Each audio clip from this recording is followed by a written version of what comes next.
Hello ನಮಸ್ತೆ students, welcome back to Anti Clock Coaching Academy. ನಾನು Nikhilesh, Anti Clock Coaching ಅಕಾಡೆಮಿಯಿಂದ. Students, ಈ ಒಂದು ವಿಡಿಯೋ ಬಂದುಬಿಟ್ಟು ಸೆಕೆಂಡ್ ಪಿ ಯು ಸಿ ಸ್ಟೂಡೆಂಟ್ಸ್ಗಳಿಗೆ, and this is exclusively for COMEDK students.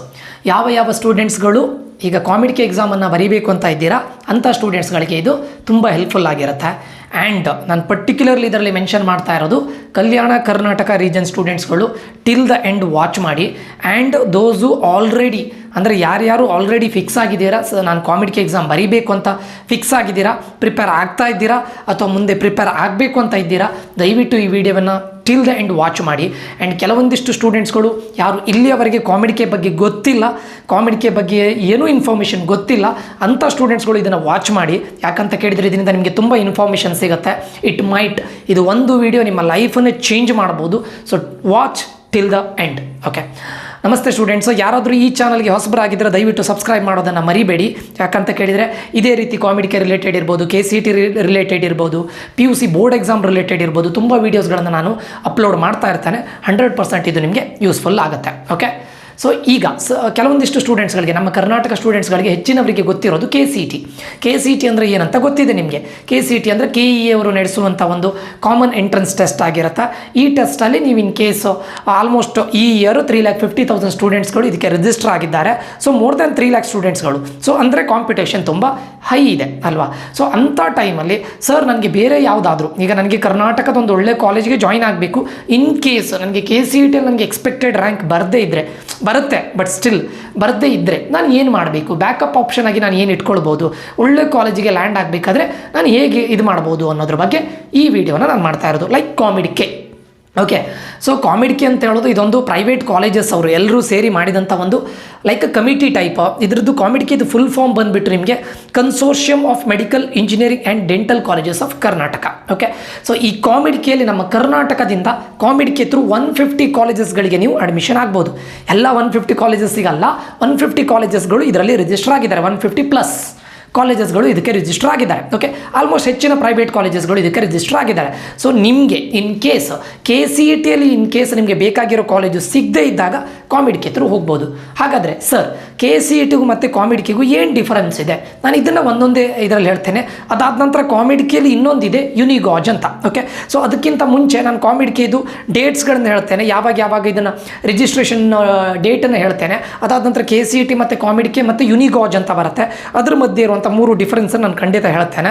So ಅದಕ್ಕಿಂತ ಮುಂಚೆ ಈ ಡೇಟ್ಗಳನ್ನು ನೆನ್ಪಿಟ್ಕೊಳ್ಳಿ. ಯಾರ್ಯಾರು ಕಾಮಿಡಿಕೆಗೆ ರಿಜಿಸ್ಟರ್ ಮಾಡಬೇಕು ಅಂತಿದ್ದೀರಾ, ನಿಮಗೆ ಇದ್ರ ಬಗ್ಗೆ ಏನು ಗೊತ್ತಿಲ್ಲದೆ ಇದ್ರೂ ಕೂಡ ನಾನು ಇದರಲ್ಲಿ ಎಕ್ಸ್ಪ್ಲೈನ್ ಮಾಡ್ತೇನೆ. ಅದಕ್ಕಿಂತ ಮುಂಚೆ ಅಪ್ಲಿಕೇಶನ್ ಸ್ಟಾರ್ಟ್ ಆಗೋದು 3rd February, next month 3rd application start ಆಗುತ್ತೆ. ಯಾವುದಕ್ಕೆ? ಕಾಮಿಡಿಕೆಗೆ. ಆಯಿತಾ? ಸೊ ಅಪ್ಲಿಕೇಶನ್ ಎಂಡ್ ಆಗೋದು 16th March. ಅಂದರೆ ಆಲ್ಮೋಸ್ಟ್ ನಿಮಗೆ 1 month 10 days around. Okay, 40 days time ಇದೆ. ಅಪ್ಲಿಕೇಶನ್ ಸ್ಟಾರ್ಟ್ ಆಗೋದು 3rd Feb ಎಂಡ್ ಆಗೋದು 16th March. ಇನ್ ಬಿಟ್ವೀನ್ ಇಷ್ಟರೊಳಗಡೆ ನೀವು ಯಾವಾಗಲೂ ಕೂಡ ರಿಜಿಸ್ಟರ್ ಮಾಡ್ಬೋದು. ಸೊ ಯಾರೂ ಕೂಡ ರಿಜಿಸ್ಟರ್ ಮಾಡ್ಬೋದು. ನೀವು ಕರ್ನಾಟಕದವರು ಆಗಿದ್ದರೂ ರಿಜಿಸ್ಟರ್ ಮಾಡ್ಬೋದು, ಔಟ್ಸೈಡ್ ಕರ್ನಾಟಕದವರಾಗಿದ್ದರೂ ಕೂಡ ರಿಜಿಸ್ಟರ್ ಮಾಡ್ಬೋದು. ಮೋಸ್ಟ್ ಪ್ರೊಬ್ಯಾಬ್ಲಿ ಇದನ್ನು ಇವರು ಮಾಡಿದಂಥ ರೀಸನ್ ಏನಂತ ಕೇಳಿದರೆ, ಔಟ್ಸೈಡ್ ಕರ್ನಾಟಕ ಸ್ಟೂಡೆಂಟ್ಸ್ಗಳು ಕರ್ನಾಟಕದಲ್ಲಿ ಇಂಜಿನಿಯರಿಂಗ್ ಮಾಡಬೇಕು ಅಂತ ಇದ್ದರೆ ಅಂಥವ್ರು ಕೂಡ ಇದಕ್ಕೆ ರಿಜಿಸ್ಟರ್ ಮಾಡಲಿ ಅಂತ ಇದನ್ನು ಮಾಡಿದ್ದು. ಬಟ್ ಇದು ಕರ್ನಾಟಕದವರಿಗೂ ಕೂಡ ಯೂಸ್ಫುಲ್ ಆಗುತ್ತೆ. ಫೈನಾ? ಓಕೆ, ಈಗ ಡೇಟನ್ನು ಹೇಳಿದ್ದೇನೆ. ಈಗ ಡಾಕ್ಯುಮೆಂಟ್ಸ್ ಏನು ಬೇಕು ಅಂತ ನಾನು ಮೊದಲು ಹೇಳ್ತೇನೆ ನಿಮಗೆ. ಓಕೆ, ಸೊ ಅದಾದ ನಂತರ ಎಕ್ಸಾಮ್ ನೋಟಿಫಿಕೇಷನ್ ನಾನು ಹೇಳ್ತೇನೆ. No need to worry. Exam date ಕೂಡ ಆಲ್ಮೋಸ್ಟ್ ಅವರು ಕೊಟ್ಟಿದ್ದಾರೆ, ಡೇಟನ್ನು ಕೊಟ್ಟಿದ್ದಾರೆ. ಸೊ ಅದನ್ನು ಕೂಡ ನಾನು ಮುಂದೆ ಹೇಳ್ತೇನೆ, ಅಪ್ಡೇಟ್ ಮಾಡ್ತಾ ಬರ್ತೇನೆ. No need to worry. Okay, so ಇದಾದ ನಂತರ ಈಗ ನೆಕ್ಸ್ಟ್ ನಿಮಗೆ ಬೇಕಾಗಿರೋದು ಏನೇನು ಡಾಕ್ಯುಮೆಂಟ್ಸ್ಗಳು ಬೇಕು. ಮೊದಲನೇದಾಗಿ ಸಿಗ್ನೇಚರ್ ಆಫ್ ಕ್ಯಾಂಡಿಡೇಟ್ನ ಸಿಗ್ನೇಚರ್ ಬೇಕು. ಸಿಗ್ನೇಚರ್ ಅನ್ನೋದು ಲೆಸ್ ದ್ಯಾನ್ 80 KB ಆಗಿರಬೇಕು. Less than 80 KB 80. Okay, vertical ಪೊಸಿಷನಲ್ಲಿ ಇರಬೇಕು, ಕ್ಲಿಯರ್ ಆಗಿರಬೇಕು. ಆಯಿತಾ? ಎರಡನೇದು signature of parent or guardian. Parent ಇದು ಅಥವಾ ಗಾರ್ಡಿಯನ್ ಇದು ಸಿಗ್ನೇಚರ್ ಬೇಕು. ಇದು less than 160 KB and vertical ಪೊಸಿಷನಲ್ಲಿ ಇರಬೇಕು. ಆ್ಯಂಡ್ JPEG ಅಥವಾ PDF format. Then unique ID proof. Student ಇದು ಯುನಿಕ್ ID ಪ್ರೂಫ್ ಬೇಕು.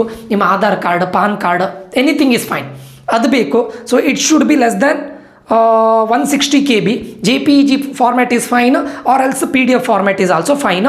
ವರ್ಟಿಕಲ್ ಪೊಸಿಷನಲ್ಲಿ ಇಟ್ಕೊಳ್ಬೇಕು. ನೆಕ್ಸ್ಟು ನಿಮ್ಮ SSLC or 10th marks card. ಯಾರದು ಕ್ಯಾಂಡಿಡೇಟ್ ಇದು 10th R SSLC marks card, ಅದು ಕೂಡ 160 KBಗಿಂತ ಲೆಸ್ ಇರಬೇಕು. JPEG ಫಾರ್ಮ್ಯಾಟಿಗೆ ಇರಬೇಕು ಅಥವಾ JPG ಫಾರ್ಮ್ಯಾಟ್ ವರ್ಟಿಕಲ್ ಆಗಿ ಇಟ್ಕೊಂಡಿರಬೇಕು. Next those who are claiming Kalyana Karnataka region students. Kalyana Karnataka region ಅಂದರೆ ನಿಮ್ಗೆ ಗೊತ್ತಿದೆ ಅಂತ ಅಂದ್ಕೊಳ್ತೇನೆ. ಒಂದಿಷ್ಟು ಕರ್ನಾಟಕದ ಬಾರ್ಡ್ರಲ್ಲಿ ಬರುತ್ತೆ ನೋಡಿ ಅಂಥವ್ರು, ಅಥವಾ ಹೈದರಾಬಾದ್ ಮತ್ತು ಕರ್ನಾಟಕದ ಬಾರ್ಡ್ರಲ್ಲಿ ಬರುತ್ತೆ, ಅವ್ರನ್ನ ಹೈದರಾಬಾದ್ ಕರ್ನಾಟಕ ಸ್ಟೂಡೆಂಟ್ಸ್ಗಳಂತ ಕರೀತಾರೆ. ಇದರಲ್ಲಿ ಯಾವ ಯಾವ ಡಿಸ್ಟ್ರಿಕ್ಟ್ಗಳು ಬರುತ್ತೆ ಅಂತ ಕೇಳಿದರೆ ಬೀದರ್ ಇರ್ಬೋದು, ಕಲಬುರ್ಗಿ ಇರ್ಬೋದು, ರಾಯಚೂರು ಇರ್ಬೋದು, ಕೊಪ್ಪಳ ಇರ್ಬೋದು, ಬಳ್ಳಾರಿ ಇರ್ಬೋದು, ವಿಜಯನಗರ ಇರ್ಬೋದು, ಯಾದಗಿರಿ ಇರ್ಬೋದು. ಟೋಟಲ್ 7 ಡಿಸ್ಟ್ರಿಕ್ಟ್ಗಳು ಬರುತ್ತೆ. ಓಕೆ, ಸೊ ಅದನ್ನು ಕಲ್ಯಾಣ ಕರ್ನಾಟಕ ಅಂತಲೂ ಕರೀತಾರೆ ಅಥವಾ ಹೈದರಾಬಾದ್ ಕರ್ನಾಟಕ ರೀಜನ್ ಅಂತೇಳಿ ಕರೀತಾರೆ. ಈ ಕ್ಯಾಂಡಿಡೇಟ್ಗಳು ನೀವು 371J ಸರ್ಟಿಫಿಕೇಟನ್ನು ಸಬ್ಮಿಟ್ ಮಾಡಲೇಬೇಕು, ಕಂಪಲ್ಸರಿ. ಇದು ತುಂಬ ಇಂಪಾರ್ಟೆಂಟ್ ಆಗುತ್ತೆ. ಇದು ಕೂಡ ಮ್ಯಾಕ್ಸಿಮಮ್ 160 KB, 160 KBಗಿಂತ ಜಾಸ್ತಿ ಇರಬಾರ್ದು. ಆ್ಯಂಡ್ ಒನ್ ಮೋರ್ ಥಿಂಗ್ ಏನಂತ ಕೇಳಿದ್ರೆ JPEG format is also fine, PDF format ಆದರೂ ಓಕೆ. ವರ್ಟಿಕಲ್ ಪೊಸಿಷನಲ್ಲಿ ಇಟ್ಟು ಇದನ್ನು ಕೂಡ ನೀವು ಸ್ಕ್ಯಾನ್ ಮಾಡಿ ಇದು ಮಾಡಬೇಕು. ಅದಾದಮೇಲೆ ನಿಮ್ಮ SSLC 10th ಮಾರ್ಕ್ಸ್ ಕಾರ್ಡ್ ಬಗ್ಗೆ ನಾನು ಹೇಳಿದ್ದೇನೆ. ಆ್ಯಂಡ್ ಈಗ ನಿಮಗೆ ಒಂದಿಷ್ಟು ಮಿನಿಮಮ್ ಮಾರ್ಕ್ಸ್ ಅಂತಿದೆ ಕಾಮಿಡಿಕೆಯಲ್ಲಿ, ಅದೇ ನಿಮಗೆ ರಿಲ್ಯಾಕ್ಸೇಷನ್ ಇದೆ. ಯಾರಿಗೆ SC ST ಮತ್ತು ಇವರಿಗೆ ಯಾರು OBC ಸ್ಟೂಡೆಂಟ್ಸ್ಗಳಿಗೆ, SC ST ಕ್ಯಾಂಡಿಡೇಟ್ಸ್ಗಳು ಮತ್ತು OBC ಸ್ಟೂಡೆಂಟ್ಸ್ಗಳು ಎಲ್ಲರಿಗೂ ಮೋರ್ ದ್ಯಾನ್ 50% ಬರಲೇಬೇಕು. ಇನ್ ಕೇಸ್ ನೀವು SC ST ಅಥವಾ OBC ಕ್ಯಾಟಗರಿ ಇದ್ದರೆ ನಿಮಗೆ ರಿಲ್ಯಾಕ್ಸೇಷನ್ ಇದೆ. ನಿಮಗೆ PCM ಅಲ್ಲಿ ಮೋರ್ ದ್ಯಾನ್ 50% ಬರದೇ ಇದ್ದರೆ, ಈಗ ಫಾರ್ ಎಕ್ಸಾಂಪಲ್ ನಿಮ್ಮದು 45%ಗಿಂತ ಜಾಸ್ತಿ ಇದೆ, ಆವಾಗಲೂ ಕೂಡ ನೀವು 40%ಗಿಂತ ಜಾಸ್ತಿ ಇದೆ, ಆವಾಗಲೂ ಕೂಡ ನೀವು ಕಾಮಿಡಿಕೆಗೆ ಅಪ್ಲೈ ಮಾಡ್ಬೋದು. ಯಾರಿಗೆ SC ST ಕ್ಯಾಂಡಿಡೇಟ್ಸ್ಗಳು ಮತ್ತು OBC ಕ್ಯಾಂಡಿಡೇಟ್ಸ್ಗಳು. ಯಾವಾಗ ನಿಮ್ಮ ಕಾಸ್ಟ್ ಸರ್ಟಿಫಿಕೇಟನ್ನು ಅಪ್ಲೋಡ್ ಮಾಡಬೇಕು ಅಂತ ಕೇಳಿದರೆ ನಿಮ್ಮದು PCM ಮಾರ್ಕ್ಸು ಲೆಸ್ ದ್ಯಾನ್ 50 ಇದ್ದರೆ, ಬಟ್ ಮೋರ್ ದ್ಯಾನ್ 40 ಇರಲೇಬೇಕು. ಈ ರಿಲ್ಯಾಕ್ಸೇಷನ್ ಇರೋದು SC ST ಕ್ಯಾಂಡಿಡೇಟ್ಸ್, OBC ಕ್ಯಾಂಡಿಡೇಟ್ಸ್ಗಳಿಗೆ ಮಾತ್ರ. ಫೈನಾ? ನೀವು ಆವಾಗ ನಿಮ್ಮ ಕಾಸ್ಟ್ ಸರ್ಟಿಫಿಕೇಟನ್ನು ಅಪ್ಲೋಡ್ ಮಾಡಲೇಬೇಕಾಗುತ್ತೆ. ಅದರ್ವೈಸ್ ನಿಮ್ಮ ಕಾಸ್ಟ್ ಸರ್ಟಿಫಿಕೇಟ್ ಇಲ್ಲಿ ಯೂಸಿಗೆ ಬರೋದಿಲ್ಲ. ಯಾಕೆ ಕೇಳಿದರೆ ಕಾಮಿಡಿಕೆಯಲ್ಲಿ ಇರೋದು 2 ಕ್ಯಾಟಗರಿ, ಒಂದು ಜನರಲ್ ಮೆರಿಟು, ಇನ್ನೊಂದು Kalyana Karnataka region students. Kalyana Karnataka region students already ನಾನು 7 ಡಿಸ್ಟ್ರಿಕ್ಟ್ಗಳನ್ನು ಹೇಳಿದ್ದೇನೆ. ಅದು ಬಿಟ್ಟು ಉಳಿದವ್ರನ್ನ ಎಲ್ಲರನ್ನೂ ಕೂಡ irrespective of your caste you will be considered as a general merit candidate. In case ನಿಮಗೆ PCM ಅಲ್ಲಿ 50% ಅಬೋವ್ ಇಲ್ಲದೆ ಇದ್ದರೆ, 40% ಅಬೋವ್ ಇದ್ದರೆ, ಆವಾಗ ನಿಮ್ಮ ಕಾಸ್ಟ್ ಮೇಲೆ ನಿಮಗೆ ರಿಲ್ಯಾಕ್ಸೇಷನ್ ಇದೆ. ಫೈನಾ? ಅದು ಬಿಟ್ಟು ಕಲ್ಯಾಣ ಕರ್ನಾಟಕ ರೀಜನ್ ಸ್ಟೂಡೆಂಟ್ಸ್ಗಳು ನಿಮ್ಮದು ಡಾಮಿಸೈಲ್ ಸರ್ಟಿಫಿಕೇಟನ್ನು ಅಪ್ಲೋಡ್ ಮಾಡಲೇಬೇಕು. That is compulsory. 371J certificate plus domicile ಸರ್ಟಿಫಿಕೇಟನ್ನು ನೀವು ಅಪ್ಲೋಡ್ ಮಾಡಲೇಬೇಕು. This is compulsory. ಯಾರಿಗೆ? ಕಲ್ಯಾಣ ಕರ್ನಾಟಕ ರೀಜನ್ ಸ್ಟೂಡೆಂಟ್ಸ್ಗಳಿಗೆ. ಇದಿಷ್ಟು ಡಾಕ್ಯುಮೆಂಟ್ಸ್ಗಳು, ಸರಿನಾ? ಈಗ ಗೊತ್ತಾಗಿದೆ ಅಂತ ಅಂದ್ಕೊಳ್ತೇನೆ. ಯಾರ್ಯಾರು ಈಗ ಕಾಮಿಡಿಕೆ ಎಕ್ಸಾಮನ್ನು ಬರೀಬೇಕು ಅಂತಿದ್ದೀರಾ, ನಿಮಗೆ ಡಾಕ್ಯುಮೆಂಟ್ಸ್ ಗೊತ್ತಾಯಿತು, ಡೇಟ್ಸ್ ಗೊತ್ತಾಯಿತು. ಫೈನಾ? ಓಕೆ, ಈಗ ಮಾರ್ಕ್ಸ್ ಎಷ್ಟಿರುತ್ತೆ? 180 ಮಾರ್ಕ್ಸ್ ಇದಿರುತ್ತೆ. Same physics, chemistry, mathematics 60 questions ಇರುತ್ತೆ. 180 ಮಾರ್ಕ್ಸ್ ಇದಿರುತ್ತೆ. ಓಕೆ, ಈಗ ಕಾಮಿಡಿಕೆಗೂ KCETಗೂ ಏನು difference? And one more thing, ಕಾಮಿಡಿಕೆಯಲ್ಲಿ ಇನ್ನೊಂದಿದೆ. ಇದ್ರ ನೀವೀಗ ರಿಜಿಸ್ಟರ್ ಮಾಡುವಾಗ ನಿಮಗೆ ಅರೌಂಡ್ 2000 to 2500 rupees ಫೀಸ್ ಇರುತ್ತೆ. ಯಾವುದಕ್ಕೆ? ನೀವು ಓನ್ಲಿ ಕಾಮಿಡಿಕೆಗೆ ರಿಜಿಸ್ಟರ್ ಮಾಡೋದಾದರೆ 2000 to 2500 rupees ಫೀಸ್ ಇರುತ್ತೆ. ಅದೇ ನಿಮಗೆ ಕಾಮಿಡಿಕೆ ಜೊತೆ ಯುನಿಗಾಜ್ ಅಂತ ಒಂದು ಬರುತ್ತೆ. ಅದು ಎಕ್ಸಾಮ್ ಒಂದೇ ಇರುತ್ತೆ, ನಿಮಗೆ ಸಪ್ರೇಟ್ ಎಕ್ಸಾಮ್ ಇರೋದಿಲ್ಲ. ಯಾವಾಗ ನೀವು ಕಾಮಿಡಿಕೆ ಎಕ್ಸಾಮನ್ನು ಬರೀತೀರ ನೋಡಿ, ಅದೇ ಮಾರ್ಕ್ಸ್, ಅದೇ ಟೆಸ್ಟ್, ಸೇಮ್ ಟೆಸ್ಟ್, ಅದೇ ಎಕ್ಸಾಮನ್ನು ನೀವು ಬರೆದಿರ್ತೀರ. ಯುನಿಗಾಜಿಗೆ ರಿಜಿಸ್ಟರ್ ಆಗಿದ್ದರೆ ನಿಮಗೆ ಯುನಿಗಾಜಿಗೆ ಪರ್ಸೆಂಟೇಜನ್ನು ಕೊಡ್ತಾರೆ, ರ್ಯಾಂಕನ್ನು ಕೊಡೋದಿಲ್ಲ. ಕಾಮಿಡಿಕೆಯಲ್ಲಿ ರ್ಯಾಂಕ್ ಕೊಡ್ತಾರೆ, ಯುನಿಗಾಜಲ್ಲಿ ರ್ಯಾಂಕನ್ನು ಕೊಡೋದಿಲ್ಲ, ಪರ್ಸೆಂಟೇಜನ್ನು ಕೊಡ್ತಾರೆ. ಆ್ಯಂಡ್ ಯುನಿಗಾಜ್ ಅನ್ನೋದು ಎಲ್ಲ ಯೂನಿವರ್ಸಿಟಿಗಳು ಯುನಿಗಾಜಿಗೆ ಬರೋದಿಲ್ಲ. ಎಲ್ಲ ಕರ್ನಾಟಕದ ಎಲ್ಲ ಕಾಮಿಡಿಕೆಯಲ್ಲಿ ರಿಜಿಸ್ಟರ್ ಆಗಿರುವಂಥ ಎಲ್ಲ ಇಂಜಿನಿಯರಿಂಗ್ ಕಾಲೇಜಸ್ಗಳು ಯುನಿಗಾಜಿ ಬರೋದಿಲ್ಲ. ಯಾವ ಕಾಲೇಜ್ಗಳು ಯುನಿಗಾಜಿ ಬರುತ್ತೆ ನಾನು ಅದು ನಿಮ್ಗೆ ಹೇಳ್ತೇನೆ, ಸರಿನಾ? ಈಗ ರಿಜಿಸ್ಟ್ರೇಷನ್ ಫೀಸ್ ಬಂದುಬಿಟ್ಟು ಕಾಮಿಡಿಕೆಗೆ 2000 to 2500 ಅಪ್ ಟು ಇದಕ್ಕೆ ಯುನಿಗಾಜ್ ಮತ್ತು ಕಾಮಿಡಿಕೆ ಎರಡೂ ಬರೆಯೋದಾದರೆ 3000 to 3500 rupees ರಿಜಿಸ್ಟ್ರೇಷನ್ ಫೀಸ್ ಇರುತ್ತೆ. ನಾನು ಎಲ್ರಿಗೂ ಹೇಳೋದು that too for Kalyana Karnataka region students, ದಯವಿಟ್ಟು ನೀವು ಇದಕ್ಕೆ ರಿಜಿಸ್ಟರ್ ಮಾಡಿ ಕಾಮಿಡಿಕೆ ಎಕ್ಸಾಮ್ ಬರೀಲೇಬೇಕು. ಓಕೆ, ಅದರ್ಸ್ ಆಲ್ಸೋ, ಈಗ ಜನರಲ್ ಮೆರಿಟ್ ಕ್ಯಾಂಡಿಡೇಟ್ ಸ್ಟೂಡೆಂಟ್ಸ್ಗಳಿರ್ಬೋದು, ಇನ್ ಕೇಸ್ ನಿಮಗೆ KCETಯಲ್ಲಿ ನಿಮಗೆ ಎಕ್ಸ್ಪೆಕ್ಟೆಡ್ ಬರದೇ ಇದ್ದರೆ ನಿಮಗೆ ತುಂಬ ಯೂಸ್ಫುಲ್ ಆಗುತ್ತೆ. ಅದಕ್ಕೋಸ್ಕರ ನಾನು ಹೇಳ್ತಾ ಇರೋದು ಕಾಮಿಡಿಕೆಯನ್ನು ಬರಿಬೋದು. ಓಕೆ, ಈಗ ಸರ್ KCET, ಕಾಮಿಡಿಕೆ ಮತ್ತು ಯುನಿಗಾಜ್. ಈಗ ಕಾಮಿಡಿಕೆಯಲ್ಲಿ ನಮ್ಮ ಕರ್ನಾಟಕದ ಆಲ್ಮೋಸ್ಟ್ ಎಲ್ಲ ಇಂಜಿನಿಯರಿಂಗ್ ಕಾಲೇಜು ಪಾರ್ಟಿಸಿಪೇಟ್ ಮಾಡುತ್ತೆ. 150+ ಇಂಜಿನಿಯರಿಂಗ್ ಕಾಲೇಜಸ್ಗಳು ಪಾರ್ಟಿಸಿಪೇಟ್ ಮಾಡುತ್ತೆ ಕಾಮಿಡಿಕೆಯಲ್ಲಿ. ನೀವು ಕಾಮಿಡಿಕೆಯಲ್ಲಿ ಕೌನ್ಸಿಲಿಂಗ್ ಹೇಗೆ ನಡೀತದೆ ಕೇಳಿದರೆ, KCET ಕೌನ್ಸಿಲಿಂಗ್ ಹೇಗೆ ನಡೀತದೆ ಅದೇ ರೀತಿ ಕಾಮಿಡಿಕೆ ಕೌನ್ಸಿಲಿಂಗು ನಡೀತದೆ. ಆ ಕೌನ್ಸಿಲಿಂಗ್ ರಿಲೇಟೆಡ್ ನೀವು ನಮ್ಮ ಕೌನ್ಸಿಲಿಂಗ್ ಗ್ರೂಪಿಗೆ ಸೇರಿದರೆ ನಂದು ಪೇಯ್ಡ್ ಕೌನ್ಸಿಲಿಂಗ್ ಇರುತ್ತೆ, ಅದರಲ್ಲಿ ನಾವೆಲ್ಲದನ್ನು ಹೇಳಿಕೊಡ್ತೇನೆ. ನೀವು KCET ಥ್ರೂ ಹೋಗೋದು ಒಳ್ಳೆಯದಾ, ಕಾಮಿಡಿಕೆ ಥ್ರೂ ಹೋಗೋದು ಒಳ್ಳೆಯದಾ, ಕಾಮಿಡಿಕೆಯಲ್ಲಿ ನೀವು ಎಲ್ಲಿ ಡ್ರಾಪ್ ಆಗಬೇಕು, ಎಷ್ಟು ಫೀಸ್ ಆಗುತ್ತೆ, ಅದೆಲ್ಲದು ಗೈಡೆನ್ಸ್ ಇರುತ್ತೆ, ಆಯಿತಾ? ಸೊ 150+ ಕಾಲೇಜಸ್ಗಳು ಕಾಮಿಡಿಕೆಯಲ್ಲಿ ಪಾರ್ಟಿಸಿಪೇಟ್ ಮಾಡ್ತಾರೆ.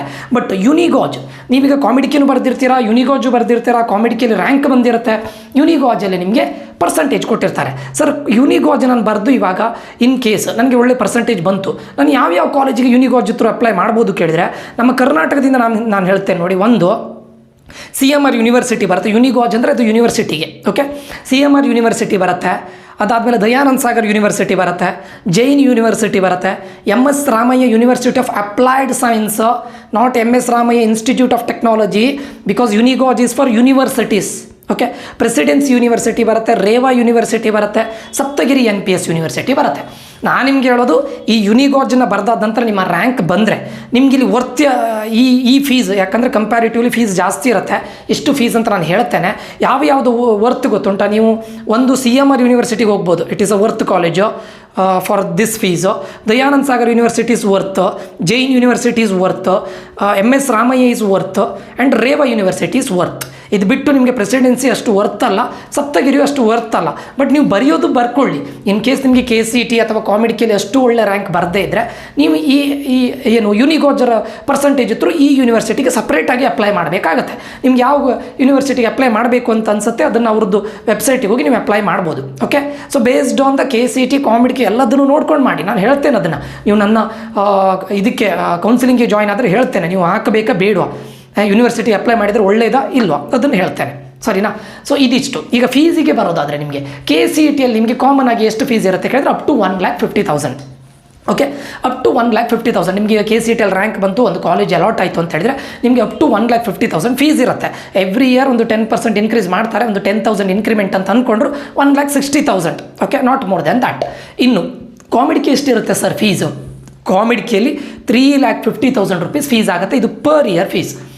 ನಾನು ಹೇಳ್ತಾ ಇರೋ ಗೊತ್ತಾಗ್ತಿದೆಯಲ್ಲ, ಪರ್ ಇಯರ್ 3,50,000 ಆಗುತ್ತೆ. ಯುನಿಗಾಜು ಸೇಮ್ ಆಲ್ಮೋಸ್ಟ್ 3,50,000. ಕೆಲವೊಂದು ಕಾಲೇಜಲ್ಲಿ ಕಾಮಿಡಿಕೆ ಥ್ರೂನು ಕೂಡ ಕಡಿಮೆ ಇದೆ, 2 lakhsಗೂ ಆಗೋದಿದೆ, 2,50,000ಗೆ ಆಗಿರೋ ಕಾಲೇಜು ಇದೆ. ಅದಕ್ಕೆ ನಾನು ಹೇಳ್ತಾ ಇರೋದು ಕಾಮಿಡಿಕೆಯನ್ನು ಬರೀಬೇಕು. ಓಕೆ. ಮೊದಲೇ ಡಿಫರೆನ್ಸು ಫೀಸು ಕಾಮಿಡಿಕೆಯಲ್ಲಿ ಜಾಸ್ತಿ ಇದೆ. ಎರಡನೇ ಡಿಫರೆನ್ಸ್, ಸರ್ ನಾನು 3,50,000 ಕೊಟ್ಟು ಕಾಮಿಡಿಕೆಯಲ್ಲಿ ಹೋದರೆ ಏನು ಯೂಸ್ ಸರ್? ಕಾಂಪಿಟೇಷನ್ ನೋಡಿ, ಎವ್ರಿ ಇಯರ್ KCETಗೆ ಮೋರ್ ದ್ಯಾನ್ 3,50,000 ಸ್ಟೂಡೆಂಟ್ಸ್ಗಳು KE ಥ್ರೂ ರಿಜಿಸ್ಟರ್ ಆಗಿರ್ತಾರೆ. ಬಟ್ ಕಾಮಿಡಿಕೆಗೆ ಲಾಸ್ಟ್ ಇಯರ್ ರಿಜಿಸ್ಟರ್ ಆಗಿದ್ದು 1,20,000 ಸ್ಟೂಡೆಂಟ್ಸ್. ಈ ವರ್ಷ ಒಂದು 1,30,000 1,40,000 ಅಪ್ ಟು, ಅಂದರೆ ಆಲ್ಮೋಸ್ಟ್ ಹಾಫ್ಗಿಂತ ಕಡಿಮೆ ಸ್ಟೂಡೆಂಟ್ಸ್ಗಳು ಕಾಮಿಡಿಕೆಗೆ ರಿಜಿಸ್ಟರ್ ಆಗಿರ್ತಾರೆ. ಸೊ ಕಾಂಪಿಟೇಷನ್ ಲೆಸ್ ಇರುತ್ತೆ, ಆಯಿತಾ. ದಟ್ಟು ಇಲ್ಲಿ ಯಾವುದೇ ರೀತಿಯಾದಂತಹ ರಿಸರ್ವೇಷನ್ ಇಲ್ಲ, ಅಂದರೆ ಕಾಸ್ಟ್ ಬೇಸ್ಡ್ ರಿಸರ್ವೇಷನ್ ಇಲ್ಲ. ಇಲ್ಲಿ ಇರೋದು ಎರಡೇ, ಒಂದು ಜನರಲ್ ಮೆರಿಟ್, ಇನ್ನೊಂದು ಕಲ್ಯಾಣ ಕರ್ನಾಟಕ ರೀಜನ್ ಸ್ಟೂಡೆಂಟ್ಸ್ಗಳಿಗೆ. ಕಲ್ಯಾಣ ಕರ್ನಾಟಕ ರೀಜನ್ ಸ್ಟೂಡೆಂಟ್ಸ್ಗಳಿಗೆ ಇಲ್ಲಿ ರಿಸರ್ವೇಷನ್ ಇದೆ. ಜನರಲ್ ಮೆರಿಟ್ ಸ್ಟೂಡೆಂಟ್ಸ್ಗಳಿಗೆ ಇಲ್ಲಿ ರಿಸರ್ವೇಷನ್, ಅಂದರೆ ಉಳಿದವರು ಎಲ್ಲರೂ ಕೂಡ ಜನರಲ್ ಮೆರಿಟ್.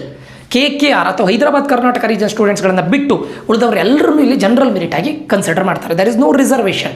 ಸೊ ಅದಕ್ಕೆ ನಾನು ಹೇಳ್ತಾ ಇರೋದು, ಕಲ್ಯಾಣ ಕರ್ನಾಟಕ ರೀಜನ್ ಸ್ಟೂಡೆಂಟ್ಸ್ಗಳು ದಯವಿಟ್ಟು ಇದಕ್ಕೆ ನಿಮ್ಮ ಪೇರೆಂಟ್ಸ್ ಹತ್ರ ಕೇಳಿ, ಅವರು 3,50,000 ಸ್ಟೂಡೆಂಟ್ಸ್ ಫೀಸನ್ನು ಪೇ ಮಾಡುವಂಥದ್ದು ಓಕೆ ಅಂತಾದರೆ ದಯವಿಟ್ಟು ರಿಜಿಸ್ಟರ್ ಮಾಡಿ. ಓಕೆ. ಯಾಕಂತ ಕೇಳಿದ್ರೆ, ಫಾರ್ ಎಕ್ಸಾಂಪಲ್ ನಿಮಗೆ KCETಯಲ್ಲಿ ಒಂದು ಕಾಲೇಜ್ ಸಿಗುತ್ತೆ, ಕಾಮಿಡಿಕೆಯಲ್ಲಿ ಒಂದು ಕಾಲೇಜ್ ಸಿಗುತ್ತೆ. ಈ ಕಾಲೇಜಿಗೂ ಆ ಕಾಲೇಜಿಗೂ ನಾನು ಹೇಳ್ತೇನೆ, ನೀವು ನಮ್ದು ಇದಕ್ಕೆ ಇದು ಮಾಡಿದಾಗ ನಾನು ಗೈಡ್ ಕೊಡ್ತೇನೆ ನಿಮಗೆ. KCET ಥ್ರೂ ಹೋಗೋದು ಒಳ್ಳೆಯದ, ನೀವು ಕಾಮಿಡಿಕೆ ಥ್ರೂ ಹೋಗೋದು ಒಳ್ಳೆಯದ, ಎಲ್ಲದನ್ನು ನಾನು ಗೈಡೆನ್ಸ್ ಕೊಡ್ತೇನೆ ನಮ್ಮದು ಕೌನ್ಸಿಲಿಂಗಲ್ಲಿ. ಓಕೆ. ಸೊ ಅದಕ್ಕೆ ನೀವೀಗ ಸದ್ಯಕ್ಕೆ ರಿಜಿಸ್ಟರ್ ಆಗೋದಾಗಿ, that too Kalyana Karnataka region students. ನೀವು ಲಾಸ್ಟ್ ಇಯರ್ ಕಟ್ ಆಫನ್ನು ನೋಡಿದರೆ, ಅದರ ರಿಲೇಟೆಡ್ ವಿಡಿಯೋನ ನಾನು ಮಾಡ್ತೇನೆ. ಕಟ್ ಆಫನ್ನು ನೋಡಿದರೆ 3 times, ಅಂದರೆ ಜನರಲ್ ಮೆರಿಟ್ ಅವರಿಗೆ ಒಂದು ಕಾಲೇಜಲ್ಲಿ ಒಂದು 2,000ಗೆ ಆಗಿದೆ ಅಂತ ಅಂದ್ಕೊಳ್ಳಿ. ಅದೇ ಕಲ್ಯಾಣ ಕರ್ನಾಟಕ ರೀಜನ್ ಸ್ಟೂಡೆಂಟ್ಸ್ಗಳಿಗೆ ಅದೇ ಕಾಲೇಜಲ್ಲಿ ಅದೇ ಬ್ರಾಂಚಿಗೆ 7,000 8,000ಗೂ ಆಗಿದೆ, 9,000ಗೂ ಆಗಿದೆ. ಸೊ ಅದಕ್ಕೆ ಕಲ್ಯಾಣ ಕರ್ನಾಟಕ ರೀಜನ್ ಸ್ಟೂಡೆಂಟ್ಸ್ಗಳು ದಯವಿಟ್ಟು ಅಪ್ಲೈ ಮಾಡಿ. ಓಕೆ. ಸೊ ಕಾಂಪಿಟೇಷನ್ ಲೆಸ್ ಇದೆ. ಒಂದೇ ಒಂದು ಡ್ರಾಬ್ಯಾಕ್ ಏನು ಅಂತ ಕೇಳಿದರೆ ಫೀಸ್ ಮೋರ್. ಓಕೆ. ಬಟ್ ಕೆಲವೊಂದು ಟೈಮ್ ಏನಾಗುತ್ತೆ, ನಿಮಗೆ ಒಳ್ಳೆ ಕಾಲೇಜು KCETಯಲ್ಲಿ ಸಿಗೋ ಕಾಲೇಜಿಗೆ ಮತ್ತು ಕಾಮಿಡಿಕೆಯಲ್ಲಿ ಸಿಗೋ ಕಾಲೇಜಿಗೆ ನೀವು ಕಂಪೇರ್ ಮಾಡಿದಾಗ, ಸೊ ಬೆಟರ್ ಕಾಲೇಜ್ ಸಿಗುತ್ತೆ ಅಂತ ಆದಾಗ ನಿಮ್ಮ ಇನ್ವೆಸ್ಟ್ಮೆಂಟ್ ವರ್ತ್ ಆಗುತ್ತೆ. ಅದು ಯಾವಾಗ ವರ್ತ್ ಆಗುತ್ತೆ ಅದೆಲ್ಲ ನಾನು ಗೈಡ್ ಮಾಡ್ತೇನೆ, no need to worry. Okay. ಸದ್ಯಕ್ಕೆ ಇವಾಗ ನಾನು ಎಲ್ರಿಗೂ ಹೇಳೋದು, ಕಾಮಿಡಿಕೆ ಡೇಟನ್ನು ಹೇಳಿದ್ದೇನೆ, ದಯವಿಟ್ಟು ರಿಜಿಸ್ಟರ್ ಮಾಡ್ಕೊಳ್ಳಿ. ಕಾಂಪಿಟೇಷನ್ ಲೆಸ್ ಇದೆ, ಆ್ಯಂಡ್ ಇದು ಆನ್ಲೈನಲ್ಲಿ ಇದಿರುತ್ತೆ, ಏನೋ ಎಕ್ಸಾಮ್ ಇರುತ್ತೆ. ಆ್ಯಂಡ್ KCETಗೆ ಕಂಪೇರ್ ಮಾಡಿದ್ರೆ ಕಾಂಪಿಟೇಷನ್ ಜಾಸ್ತಿ ಕಡಿಮೆ ಇದೆ, ಬಟ್ ಫೀಸ್ ಜಾಸ್ತಿ ಇದೆ. ಕಲ್ಯಾಣ ಕರ್ನಾಟಕ ರೀಜನ್ ಅವರಿಗೆ ತುಂಬ ಈಸಿಯಾಗಿ ಸಿಗುತ್ತೆ. ಮತ್ತು ಅದರ್ಸ್ ಇಲ್ಲಿ KCETಯಲ್ಲಿ ಜನರಲ್ ಮೆರಿಟ್ ಕ್ಯಾಂಡಿಡೇಟ್ಗಳಿಗೆ ಯಾವುದೇ ರಿಸರ್ವೇಷನ್ ಇರೋದಿಲ್ಲ. ನಿಮ್ಮ ಕಾಮಿಡಿಕೆ ಥ್ರೂ ಹೋಗೋದು ಓಕೆ ಅಂತಾದರೆ ಹೋಗಿ. Okay. And one more thing ಏನಂತ ಕೇಳಿದ್ರೆ, KCETಯಲ್ಲಿ ಯಾರ್ಯಾರು ರಿಜಿಸ್ಟರ್ ಮಾಡಿರ್ತಾರೆ ಹೆಚ್ಚಿನವರು KCET ಥ್ರೂನೇ, ಅಂದರೆ ಅದ್ರ ಮೇಲೆ ಡಿಪೆಂಡ್ ಆಗಿರ್ತಾರೆ. ಬಟ್ ಕಾಮಿಡಿಕೆಯಲ್ಲಿ ಏನಾಗುತ್ತೆ ಅಂತ ಕೇಳಿದರೆ, ಕರ್ನಾಟಕದಿಂದ ಬಿಟ್ಟು ಔಟ್ಸೈಡ್ ಕರ್ನಾಟಕದವರು ಬರೆದಿರ್ತಾರೆ. ಅದರಲ್ಲೂ ಕರ್ನಾಟಕದವರು ಬ್ಯಾಕಪ್ ಆಗಿ ಬರೆದಿರ್ತಾರೆ. ಯಾರು 1,30,000 1,35,000 ಸ್ಟೂಡೆಂಟ್ಸ್ಗಳು ಬರೆದಿರ್ತಾರೆ ನೋಡಿ, ಎಲ್ಲರೂ ಕೂಡ ಕಾಮಿಡಿಕೆ ಥ್ರೂನೇ ಅಡ್ಮಿಷನ್ ಆಗಬೇಕು ಅಂತ ಕೂತ್ಕೊಂಡಿರೋದಿಲ್ಲ, ಒಂದು ಬ್ಯಾಕಪ್ಪಿಗೆ ಇರಲಿ ಅಂತ ಹೇಳ್ತಾರೆ. ಆವಾಗ ನಿಮ್ಗೆ ಒಳ್ಳೆ ಕಾಲೇಜ್ಗಳು ಸಿಗೋ ಚಾನ್ಸಸ್ ವೆರಿ ಹೈ ಇರುತ್ತೆ, ವೆರಿ ಹೈ. ಅದಕ್ಕೋಸ್ಕರ ಎಲ್ಲರೂ ಕಾಮಿಡಿಕೆಗೆ ರಿಜಿಸ್ಟರ್ ಮಾಡಿ, ಆಯಿತಾ. ಇಫ್ ಯು ಅಂದರೆ ನಿಮ್ಗೆ ಆದರೆ ಮಾತ್ರ, ನನಗೆ ಕಾಮಿಡಿಕೆಯಿಂದ ನೀವು ರಿಜಿಸ್ಟರ್ ಮಾಡೋದ್ರಿಂದ ನನಗೇನು ಇದಿಲ್ಲ.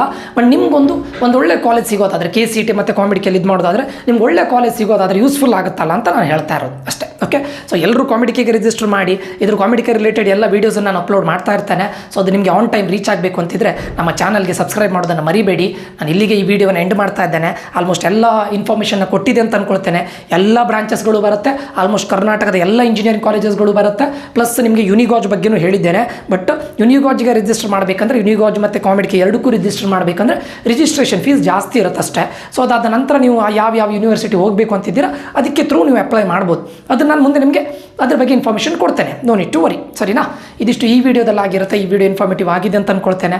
ಇನ್ಫಾರ್ಮೇಟಿವ್ ಆಗಿದ್ದರೆ ಸಬ್ಸ್ಕ್ರೈಬ್ ಮಾಡೋದನ್ನು ಮರಿಬೇಡಿ. ಏನಾದರೂ ಡೌಟ್ಸ್ ಇದ್ದರೆ ದಯವಿಟ್ಟು ಕಮೆಂಟ್ ಬಾಕ್ಸಲ್ಲಿ ಕಮೆಂಟ್ ಮಾಡಿ ಅಂತ ಹೇಳ್ತಾ ನಾನು ನಿಖಿಲೇಶ್ ಸೈನ್ ಆಫ್ ಆಗ್ತಾ ಇದ್ದೇನೆ. ಮುಂದಿನ ವಿಡಿಯೋದಲ್ಲಿ ಮತ್ತೆ ಸಿಗ್ತೇನೆ. Until that, love you all, bye. Take care students, bye.